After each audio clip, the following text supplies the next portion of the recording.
Selamat pagi sahabat semua, ketemu dengan saya lagi Dr. Caroline Tirtajasa SPOGK. Ada pertanyaan dari pasien saya tentang bagaimana kesuburan seorang nona setelah melakukan pengangkatan miom gebur. Nah, sekarang miom gebur itu sudah pernah saya bahas ya pada postingan sebelumnya.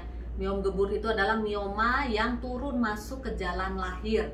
Nah, kita lihat ya gambarnya ya. Kalau ini rahim, miom itu jadi bisa di mana-mana lokasinya. Ya, ukurannya juga sangat bervariasi. Nah, miom gebur itu mioma yang posisinya kayak gini, tapi sudah turun bertangkai jatuh ke bawah, masuk ke jalan lahir seperti ini, ya. Jadi mioma ini bisa dibayangkan ya. Kemudian tumbuh tangkai, ya, tangkainya itu akan melorot turun masuk ke area jalan lahir ini. Ya, sudah pernah saya posting waktu itu pasien saya dengan nona, kita lakukan pengangkatan si miom gebur ini lewat histeroskopi atau prosedur minimal invasif ya, yang tidak mencederai selaput darah. Jadi selaput darah tetap utuh masuk ke dalam sini, kemudian direduksi ukuran miomnya, kemudian bisa dikeluarkan tanpa mencederai selaput darah.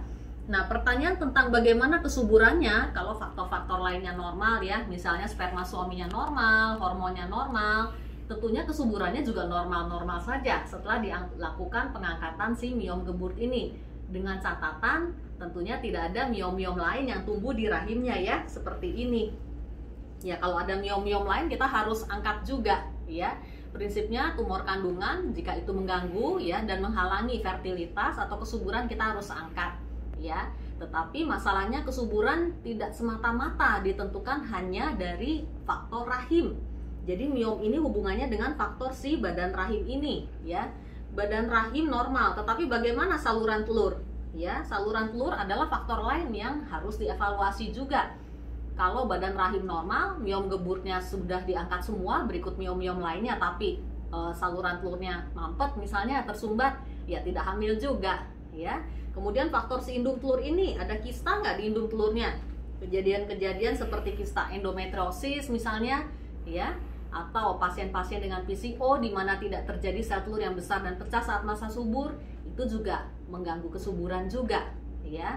Jadi untuk masalah kesuburan harus dievaluasi secara menyeluruh oleh seorang dokter ahli. Jadi satu persatu faktor ini dievaluasi, rahimnya bagaimana, saluran telurnya bagaimana, indung telurnya juga bagaimana. Yang keempat juga dari faktor hormon ya. Kalau untuk faktor organ reproduksi, biasanya pemeriksaan lewat USG transvaginal saja kita bisa evaluasi. Tapi kalau untuk hormon, harus dari pemeriksaan darah hormon. Ya, kemudian untuk saluran telur, kita lihatnya dengan HSG, ya, atau hysterosalpingografi.